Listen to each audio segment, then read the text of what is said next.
अभी आज हैं हम हमारे कंवर जी महाराज, हमारे बाबा कुल के देवता, और नन्नू भी आए। चलो देखते हैं, आपको दिखाते हैं और दिखाते हैं आपको पूरा मेला।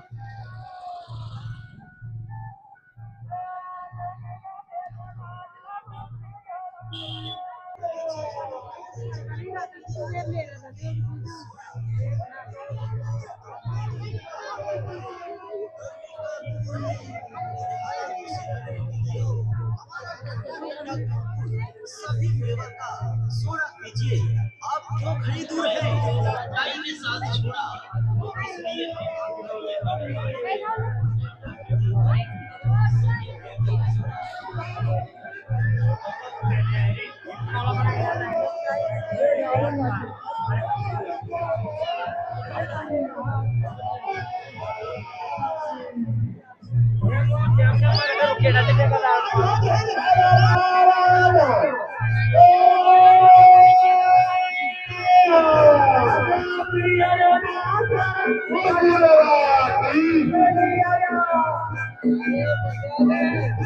अपने बाबा का मंदिर है। हाँ, आ जाओ आ जाओ आ जाओ आ जाओ।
बाई समारी काई का मासो बोडल रे बाई काई भी का मासूरी है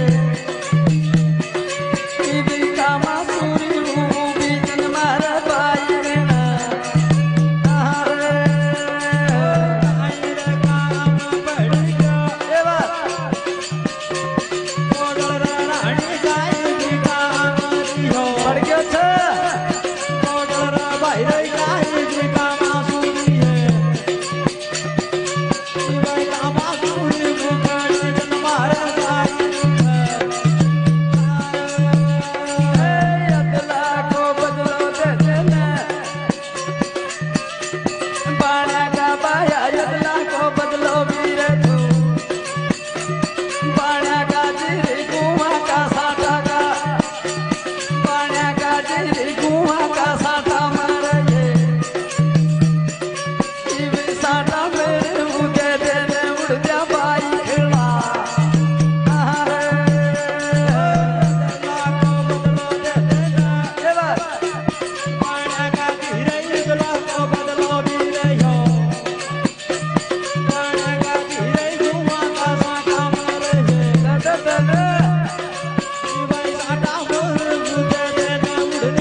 भाई अपने कुल के देवता जो कंवर जी महाराज है उनके साल में हर प्रति साल मेला बढ़ता है, जो कि अमावस्या को स्टार्ट होता है नवरात्र से एक दिन पहले। तो सारे ग्रामीण निवासी हैं, सारे आते हैं। मैं दुबई यहीं की गाँव का हूँ, दूनी का, बिल्कुल मेरी पैदाइश यहीं की है। और जो पीछे जो बनास देख रहे हैं ना, यहाँ हमारे मतलब दादाजी पापा जी खेती करा करते थे किस टाइम पे, जो कि बनास अपने हैं, जो कि अपने जयपुर में जो बजरी जाती है जितनी भी तो सारी यहीं से आती है। और बाबा का बहुत खूबसूरत सा मेला। भैया कुछ सर कुछ कहना चाहेंगे आप? सर जी ये पुरानी दामना है, बरसों पुरानी दामना है। दामना तो ये मान लो ये करीब 70-80 साल की पुरानी दामना है। और यहाँ पे जो ये मेला लगता है करीब 35 साल से मेला लगता है। भारी मात्रा में श्रद्धालु आते हैं और जो आते हैं अपने आस्था से उनका सबका काम होता है, हरी बीमारी सभी का काम होता है यहाँ पे, जिसका जो बिल्कुल मतलब घर से अगर तो अर्जी लगा देना तो उसके सारे काम होते हैं सर। जो छोटे मोटे जो भी छोटी बड़ी बीमारियां होती है ना उनका सबका इलाज होता है। और बहुत अच्छा माहौल है, भारी मात्रा में भीड़ है और बड़े बुजुर्ग आते हैं, महिलाएं आती है भारी मात्रा में। आप कब से आ रहे हैं बाबा के? बाबा के 35-40 साल से आ रही है साहब। हाँ बाबा, यानी कि हमारे तो खैर पूर्वज ही आ रहे हैं क्या? से आ रहे हैं बाबा। हाँ पैदाश से देख रहे हैं ये। अच्छा, बाबा के मंदिर का मतलब हमारे पिताजी ने भी कहा था कि इसका थोड़ा निर्माण करा जाए। हाँ बिल्कुल चल रहा है ना, युवा लग रहे हैं इसके अंदर। तो मैं यानी कि मेरी चैनल है उसके माध्यम से भी मैं कहना चाहूंगा कि बाबा का जो निर्माण है वो कराया जाए। इसके लिए कोई भी मतलब जो विशेष व्यक्ति हो उसे चुन के और बाबा का निर्माण हो, तो सभी जगह मंदिर बन रहे हैं ना। इसमें कमेटी बनी हुई है, इसमें जैसे चदर वगैरह पहले कुछ भी नहीं था, ये नहीं था, हेड पंप लग गया है, वो कर रहे हैं, साफ सफाई हो गई है, लेवल कर दिया है यहाँ पे, तो प्रोग्रेस अच्छी है। और इसकी कमेटी बनी हुई है विकास कार्य। और भाई ये मंदिर बनता है ना, 1 लाख रुपया मैं सबसे पहले देने के लिए तैयार हूँ मेरी तरफ से। बहुत बहुत धन्यवाद। हाँ, मैं 1 लाख रुपए मेरे पिताजी के नाम है भागचंद और गोपेराम जी कंवर जी वाले, जो चाचा जी का नाम था हेमराज जी, और मंदिर का निर्माण होता है। 1 लाख रुपए मैं दूंगा सर्वप्रथम। धन्यवाद। बाबा का मैं चाहता हूँ कि बाबा का निर्माण हो। बिल्कुल सर, लग रहे युवा लग रहे हैं सर, इसमें बहुत अच्छी प्रगति है और आपका सहयोग लेंगे। हाँ, हमारे बाड़ी करते सारे। हाँ इसलिए तो मैं ये कहता हूँ भाई बाबा का निर्माण सब जगह निर्माण हो रहा है तो बाबा की भी होना चाहिए भाई, क्योंकि पब्लिक भी आएगी, बिल्कुल। क्रेज भी बढ़ेगा, भैया हाँ भैया अभी किसी ने देखो यहाँ पे जो चद्दा लगवाया भाई, किसी की मनोकामना पूरी हुई है, उन्होंने चद्दा लगवाया है, यहाँ सामने भी लगवाया है और वहां पर भी लगवाया है, और हेडपंप का पीछे अपने हेडपंप का निर्माण करवाया है। ये जो टीन शेड जिस किसी ने भी भाई ने लगवाया है और जो फर्स्ट किसी ने भी लगवाई है, उनको बहुत बहुत तहे दिल से धन्यवाद है। यहाँ पे कोई भी व्यक्ति आता है, कोई रसोई करना चाहता है तो उससे अगर धूप बारिश वगैरह से अगर बचना है उसके लिए बहुत अच्छी सुविधा है, और पानी वाले की सब सारी सुविधा है। हम चाहते हैं कि भाई इस बड़ी चैनल के माध्यम से या ग्रामीण वासियों के माध्यम से मैं कहना चाहूंगा कि भाई मंदिर का निर्माण भी कराया जाए।